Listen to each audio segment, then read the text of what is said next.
Alors, est-ce que vous vous battez, vous? Est-ce que le cinéma est fait pour se battre, Nicolas Vanier, Julie Gagné, bien sûr que Julie Gaillet, pardon, bien sûr que oui. J'ai dit Julie Gagné. C'est un beau lapsus. Pas mal. C'est un super lapsus. Après cette belle introduction, bravo, hein, Daniela, Je ne sais vraiment. pas si le cinéma est fait pour se battre, mais en tout cas, c'est intéressant de passer des messages. Et dans ce film, on parle du rapport de l'homme à l'animal. Et Dieu sait si c'est un sujet d'actualité avec ces images affreuses qu'on voit depuis quelques jours par rapport aux chevaux, la semaine dernière avec cet élevage. Alors, juste préciser pour les gens qui nous écoutent, le film c'est Polly, vous l'avez présenté ce matin.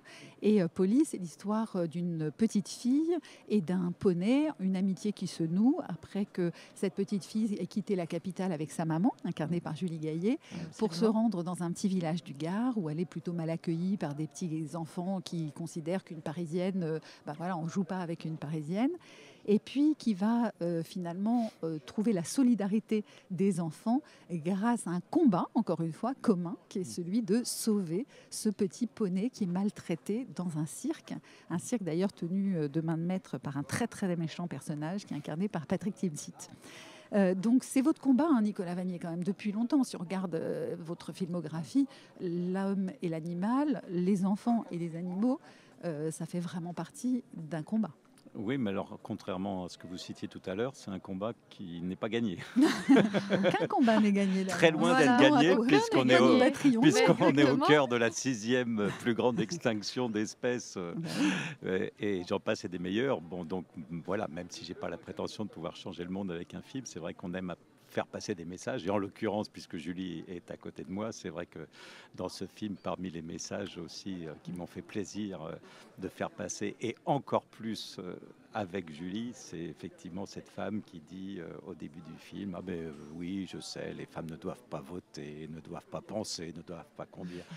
Voilà, ça prend une valeur toute particulière. Dit ça parce qu'on est en 1964, hein, pendant l'action se déroule comme d'ailleurs le feuilleton d'origine dont vous vous êtes inspiré. Je dis bien feuilleton parce que ça s'appelait pas encore une série à l'époque. Moi, j'aime bien d'ailleurs dire je vais regarder un feuilleton sur Netflix. Oui. Ça se passait dans les années 60. Ça vous a amusé de vous retrouver dans cette époque, Julie? Oui, merveilleux. À un moment, vous dansez le twist avec la petite fille sur une musique très 60s. Puis on s'est amusé, évidemment. C'était les premières femmes en pantalon, ces pantalons sans bringuettes qui font des tailles fines et qui sont très, très... Non, on s'est beaucoup amusé. Moi, j'ai pris d'ailleurs Sylvie Vartan en modèle. Je me suis coupé une frange. Enfin, évidemment, donc c'est avant mai 68. Mai 68, là, on a les 50 ans du MLF. Mai 68, c'était juste après aussi les 50 ans du football féminin. Donc là, on voit qu'il y a eu un tournant. Donc là, c'est avant. Et c'est cette jeune mère qui, effectivement, essaye de se... Qui se retrouve seule avec sa fille, quand même, qui à l'époque c'était très rare. Et encore plus effectivement à la campagne. Hein. Et à la campagne, donc très mal vue, mais qui se retrouve dans son village d'enfance pour essayer d'être indépendante, de gagner sa vie. Non, ça traite de beaucoup de sujets qui, moi, me sont chers sur l'égalité homme-femme. J'étais très touchée que Nicolas pense à moi pour ce rôle. Et d'autant plus qu'en réalité, vous parliez du feuilleton Polly, la série, de quand on était petit, le rôle était incarné par Mehdi, donc un petit garçon, et Nicolas l'a transformé en petite fille en disant il a tourné Belle et Sébastien, c'était un petit garçon, et cette fois on va faire il y a un petit photocall derrière, écoutez, c'est le petit bruit, l'ambiance Angoulême. Voilà, ils sont venus juste à côté de nous pour faire les photos. C'est parfait. Ça fait plaisir. Mais donc on se rapproche, masqué, enfin pour certains d'entre eux. Nous, on ne l'est pas pour parler, mais on a eu une autorisation spéciale. Il y a des petites bonnettes sur les micros, je vous rassure, chacun est désinfecté après l'interview. Non, mais c'était un petit garçon, Mehdi, pour la série Polly. Voilà. Et là, c'est une petite fille. Donc, en fait, vous faites passer un certain nombre de messages pour ce film qui est à voir en famille. Changer les regards. Ça veut dire des enfants qui vont regarder aussi, qui est un film très très agréable à voir en famille et à partager. C'est aussi ça le plaisir du cinéma, c'est de pouvoir partager. Complètement. C'est une sortie familiale merveilleuse, le cinéma, où on vit une expérience. Il y a une scène où on voit une devanture de boucherie tagué boucher assassin et le fils du boucher ne veut plus manger de viande. Est-ce que ça aussi c'est un combat pour vous, Nicolas Vanier?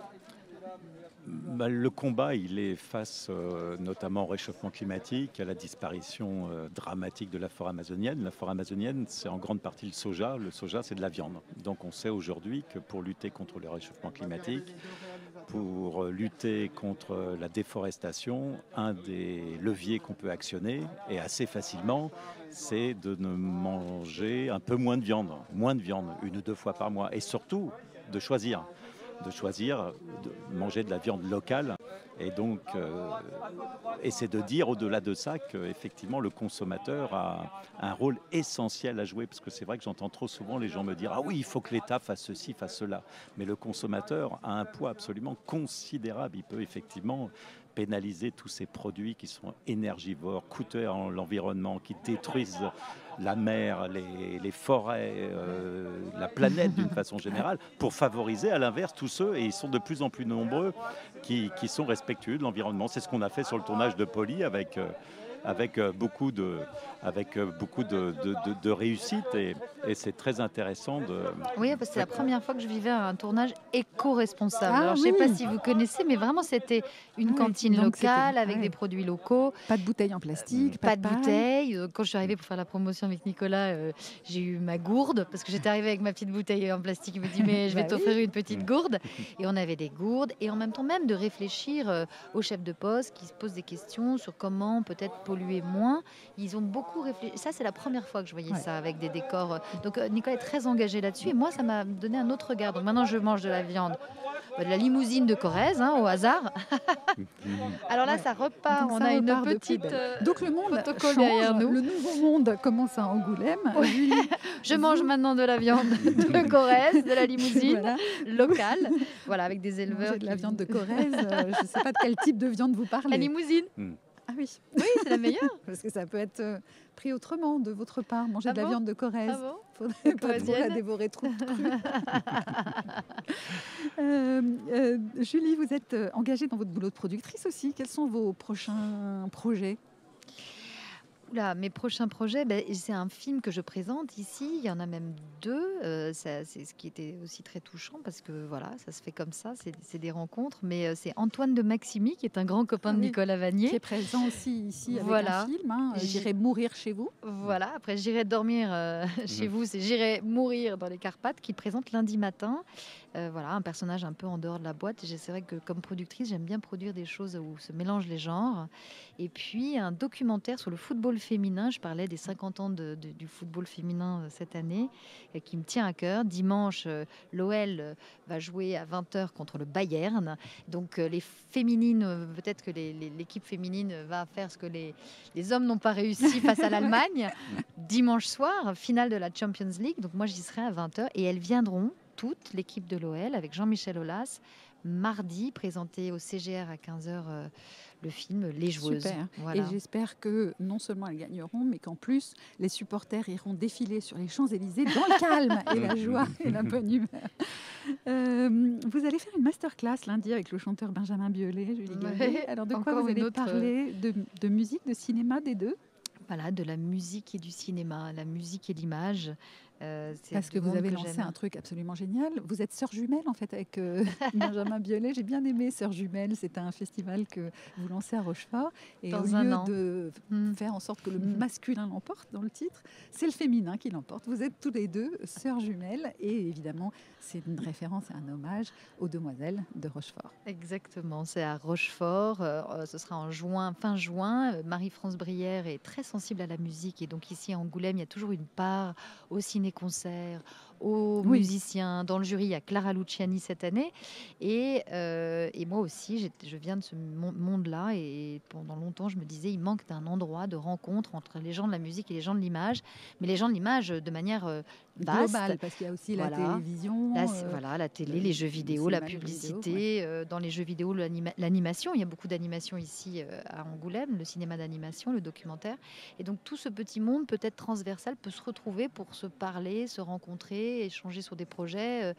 Ce sera donc à Rochefort, les Sœurs jumelles. Donc lundi à 19h30, Benjamin Biolay me fait l'amitié de venir parler de musique. Et alors, vous avez tendance à irradier, Julie Gaillet, mais encore plus quand vous souriez. Et je vous ai vu avec un sourire immense hier, parce que vous veniez de convaincre Clara Luciani de venir chanter. Elle viendra donc chanter aussi lundi soir. Oui, on a réussi ce pari fou. Ah oui, je suis tellement fière, tellement. D'abord parce que j'adore La Grenade et Clara Luciani. Je suis fan de la première heure. Sa voix est comme chanteuse. Mais là, elle a accepté. Elle est dans le jury. Elle est hyper occupée. Elle prend une demi-heure pour venir répéter et chanter lundi pour cette masterclass de Benjamin Biolay. Donc, il faut faire un duo. Je laisse la surprise, quelques morceaux. Le film Polly, Nicolas Vanier, sera dans les salles le 7 octobre. Merci à tous les deux. On se quitte justement avec la très belle chanson de Benjamin Biolay qui arrive demain à Angoulême. Comment est ta peine, chanson qu'on a tous écoutée en boucle cet été. Et puis on écoutera La Grenade d'ailleurs tout à l'heure pour vous faire plaisir.